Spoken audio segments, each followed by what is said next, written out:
Well, for more than 30 years, he's been the perfect tenant, always polite, never late with the rent. But the Prime Minister is being evicted. Politically charged protests on the doorstep of his electoral office, forcing the landlord's hand.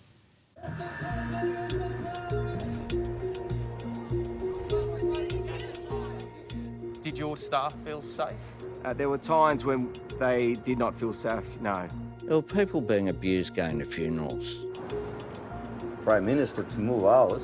Yeah. Are you a bit shocked by that? Yes, it's not supposed to be like this. I think it's getting on for far too long, and they've been blocking the strings and they are really annoying.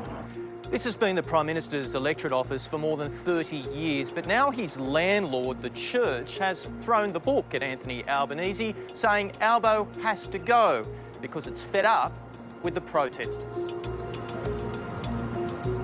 Today, a single flag and a lone Palestine protester. I just want to get to the truth. You don't look like the type who scared the Prime Minister out of his office. No. The last thing I want is to be arrested.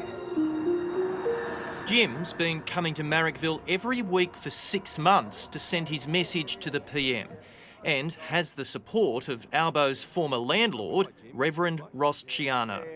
He's an example of how to protest correctly. He's respectful, we greet each other, he doesn't abuse the people walking by.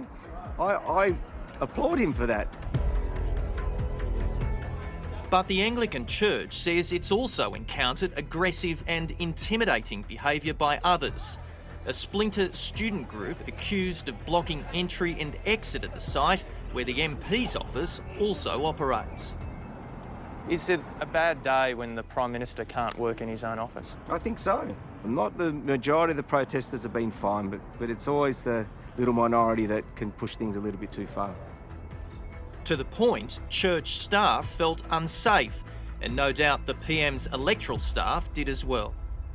So you're moving your electorate Absolutely. office? No, it's shut. It's gone. Shut last Friday.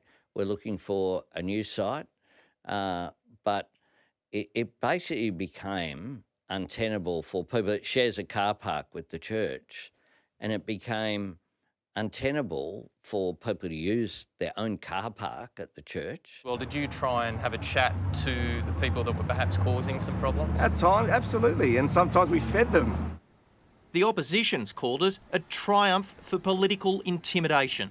It's not a great signal that this gets sent. If you muck up enough, you can actually get a Prime Minister of the day to have to move. Uni of Sydney politics expert Simon Jackman. And it's reached a point clearly where it's having a very negative consequence for the community, and that's exactly against what a local member should be doing. We can't even see our member. Tension high in these parts, even for Sydney's knitting nanas. They got pins and needles waiting for an opportunity to deliver a letter to the PM's office. I am a Marrickville person, and we were not notified of the closure of this office. Would you say this is a good example of how you can protest? Yes, I'd say it's an excellent example.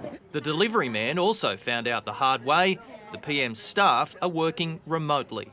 Wherever he sets up next, there's going to be protests outside there as well, I think. I wish them all the best, but I think they should stop and move on.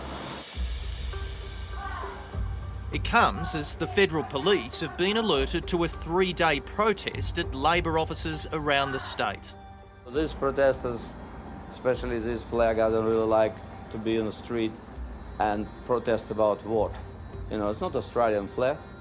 The search for a new office continues. The irony, good luck finding a rental in one of Sydney's most prized suburbs.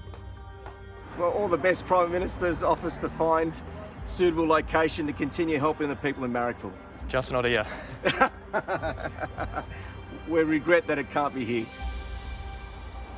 Yep, and sadly the Prime Minister moves, the protesters move.